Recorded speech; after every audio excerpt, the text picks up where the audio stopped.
Perhaps we can have ask questions from the crowd, ma'am. Oh, sige. Sino may question ka? Go ahead. Yes, ma'am. Yes, ma'am. Okay lang ako, ma'am. Wala naman akong wala naman akong problema. Sabi ko nga kahapon na doon sa question kung kamusta na ako. Ang problema lang, ang siguro para sa akin ewan ko lang sa ibang tao, siguro para sa akin ang pinaka-problema talaga ay yung magkakasakit ka na walang gamot at yung patay ka na. Yun talaga yung problema. Dahil yung patay ka na, ending na yun. Yung magkakasakit ka na walang gamot, papunta na yun sa ending. Ano po masasabi kayo sa pagsagsa na ikinilihan ng Pilipinas? At the same time, ma'am, yung inflation natin is sobrang taas. Ito na po ata yung pinakamataas na inflation sa history ng Pilipinas. At the same time, ma'am, yung peso and euro, sobrang taas po. Totoo yan. Triple whammy ang nangyayari sa atin. Sobrang taas ng presyo ng fuel, crudo. Sobrang taas nung palitan, exchange, dollar exchange. And sobrang taas nung inflation. Sa akin lang, kung hindi man kaya tulungan ng administrasyon, ng gobyerno, lahat, dapat tulungan nila yung mga pinaka nasa ilalim na hindi na talaga nila makaya kahit man lang yung simpleng pagbili ng pagkain. Kasi ang problema kasi kapag yung mga wala din silang mapuntahan, wala silang recourse, ang kinakatakutan natin, they will resort to crime and violence. Yes. Na ayaw natin na mangyari. Ma'am, yung natatandaan ko po, nung panahon po ni Father Lee, ang euro po is sa 55 pero this time, yung peso po, kawawa na. Kawawa talaga, ma'am. Lalo na pati yung consumption natin ng mga imported goods. Kasi ibig sabihin nun, pagbili natin, mahal na siya. So pagpasok niya, lalo siyang magmahal. At marami sa ating mga goods are imported. VP, just to your concluding statement na lang, VP, to address the Filipinos who are very much eager to support you come in the distant future. Yun lang, VP, na parang to fuel us as well, the supporters, na hindi naman talaga kami aatras sa laban. We are with you together in this fight. Oo. Nagpapasalamat ako dahil noong ako ay nag-announce na tatakbo akong Pangulo,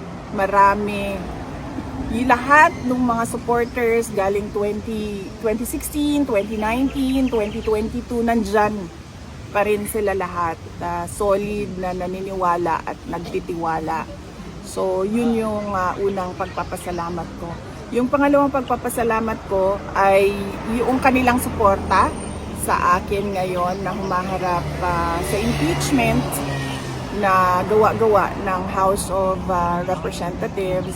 At syempre, sinusuportahan ng iba pang mga senators ay merong mga kababayan natin na lumalabas na, nagpipiket na, pinapahayag na nila publicly yung opposition nila sa impeachment. Nagpapasalamat ko sa kanila.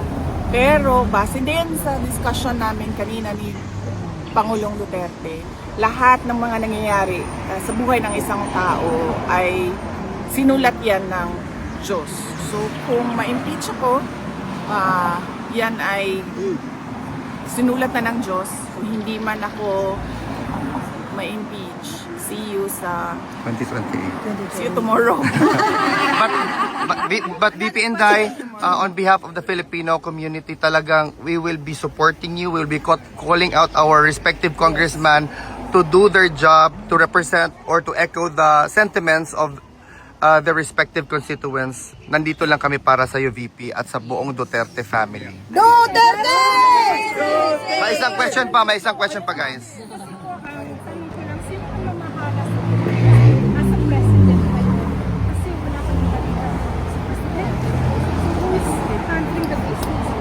That is the question, ma'am, by everyone.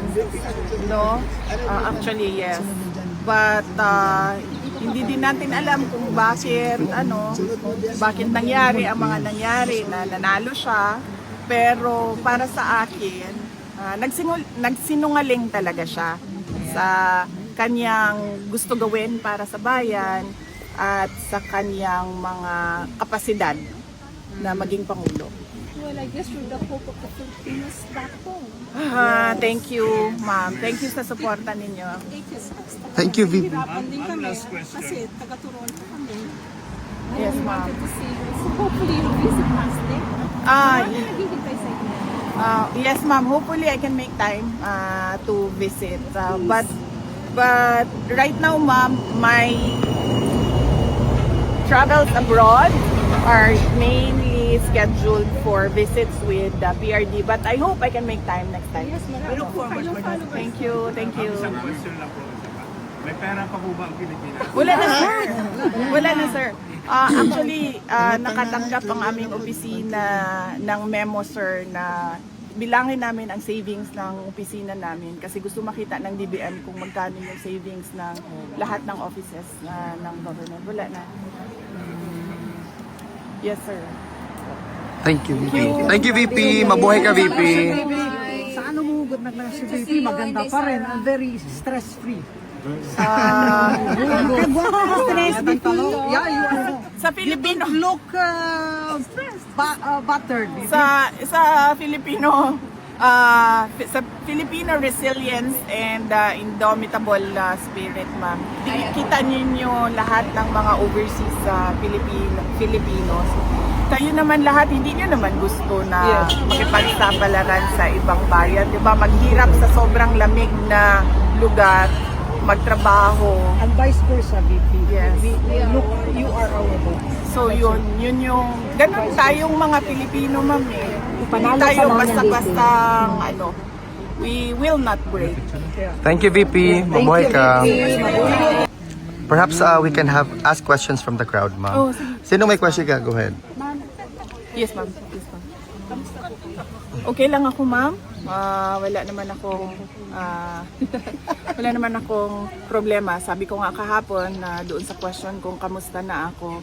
Ang problema lang, ang siguro para sa akin ewan ko lang sa ibang tao, siguro para sa akin ang pinaka-problema talaga ay yung magkakasakit ka na walang gamot at yung patay ka na. Yun talaga yung problema dahil yung patay ka na, ending na yun. Yung magkakasakit ka na walang gamot, papunta na yun sa ending. Ma'am, ano po yung masasabi sa pagsagsa na economic and Philippines? At the same time, ma'am, yung inflation natin is sobrang taas. Ito na po ata yung pinakamataas na inflation sa history ng Philippines. At the same time, ma'am, yung peso and euro, sobrang taas po. Totoo yan. Triple whammy ang nangyari sa atin. Sobrang taas ng presyo ng fuel, crudo. Sobrang taas nung palitan, dollar exchange. And sobrang taas nung inflation. Sa akin lang, kung hindi man kaya tulungan ng administrasyon, ng gobyerno, lahat, dapat tulungan nila yung mga pinaka nasa ilalim na hindi na talaga nila makaya kahit man lang yung simpleng pagbili ng pagkain. Kasi ang problema kasi kapag yung mga wala din silang mapuntahan, wala silang recourse, ang kinakatakutan natin, they will resort to crime and violence na ayaw natin na mangyari.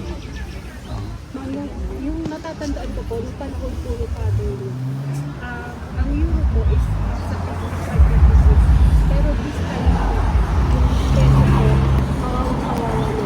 Kawawa talaga, ma'am. Lalo na pati yung consumption natin ng mga imported goods. Kasi ibig sabihin nun, pagbili natin, mahal na siya. So pagpasok niya, lalo siyang magmahal. At marami sa ating mga goods are imported.